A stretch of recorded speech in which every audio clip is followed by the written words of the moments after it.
Stocks have been down for the last week and taking everything in its path. Very few safe havens remain as everything continues to fall. Investors are starting to worry that this could be the beginning of a bear market. The Fed will not directly intervene for a while, so the market needs to reverse this trend quickly.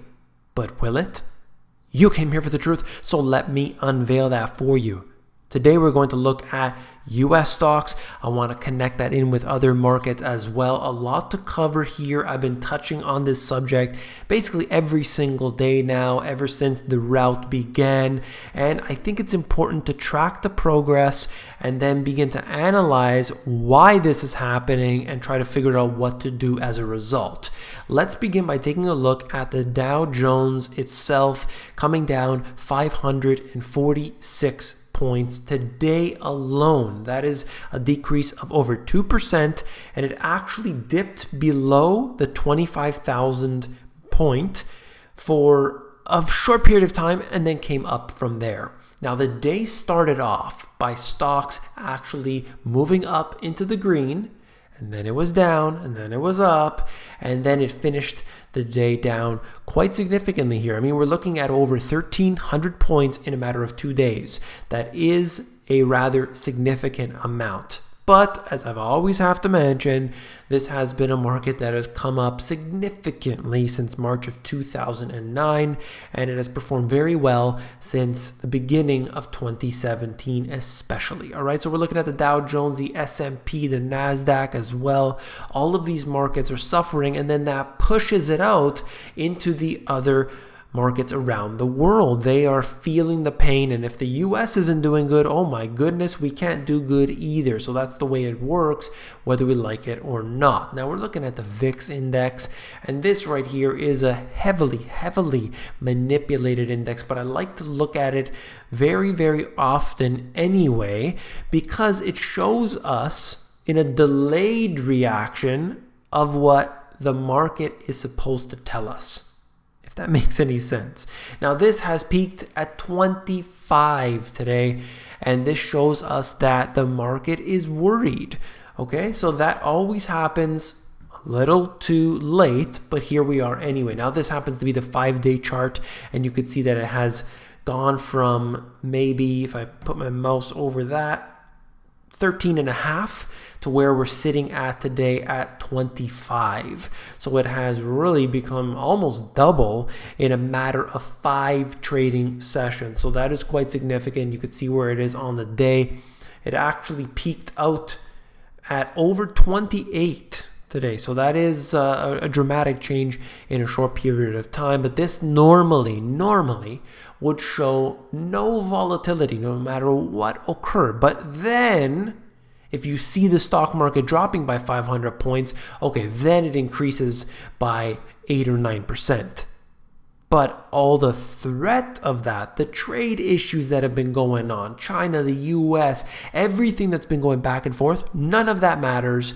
Apparently, only when the stock market drops by 500 points plus does the VIX increase. I mean, come on, it's not a real indicator, but I like to see it because that's what a lot of the traders are looking at. That's what the algorithms look at. So that's what I like to do. I like to bring it to you, but I want to make it very clear how I feel about this. Now, I'm going to show you one chart in particular, but we're looking at the US markets and seeing how they're basically erased the gains they have for this year. So that's where we're at today, and that is not good if you think about it, because this has taken a really long time to get through to this point, to be able to push past all these boundaries, and yet the stock markets in general in the US have been performing, if it stays where it is, not so well. I mean, think about this. We're in October now at the time of this recording, and yet we're at the level we were at January 1st. That should not be happening, all right? Now looking at this, the Nasdaq, the all-powerful Nasdaq, the unbeatable Nasdaq, the special Nasdaq has unfortunately been battered down over the past few trading sessions, and you could see that right here, what it has done. In fact, going below its 200-day moving average. Now that is significant, not to me Probably not to you either, but according to the algorithms and traders, moving below the 200-day moving average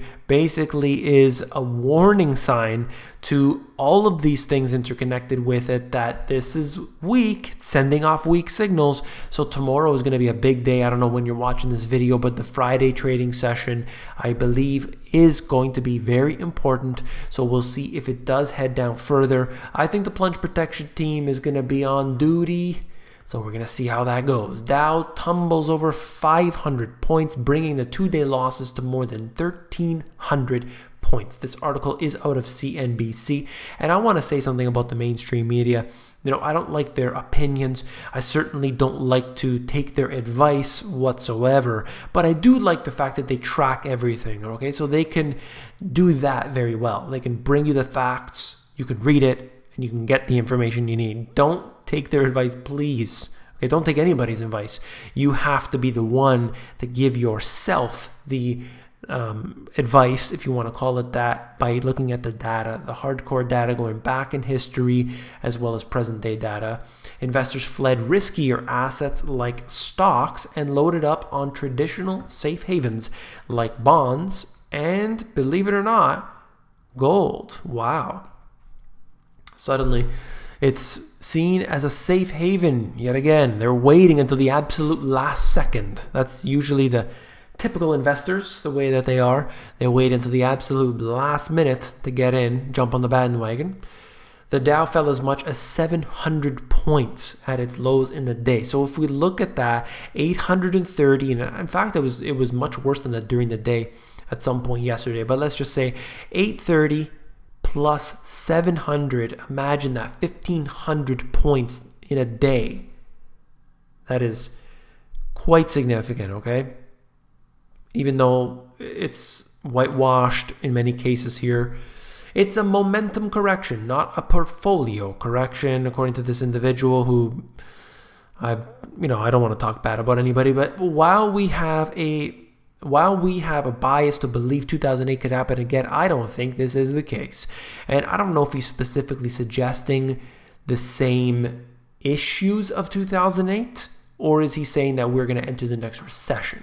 I don't think it's going to be the same reason that we saw 10 years ago. I don't think so. I think it's going to be something new.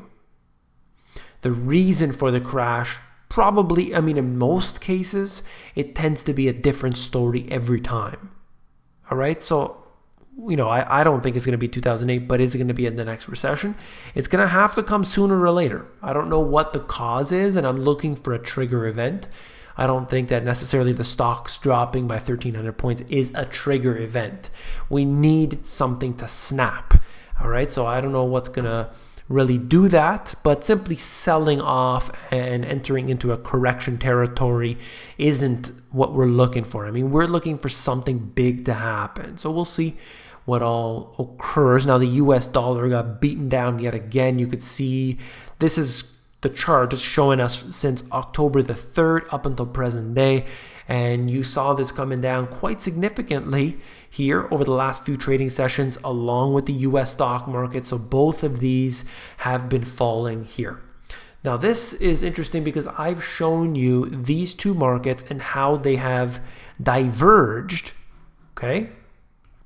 And by the way, if you can't see that, that's the MSCI USA and the MSCI World, excluding the US. So basically the US market, that's in green, and the red, that's the rest of the world. Now take a look at this.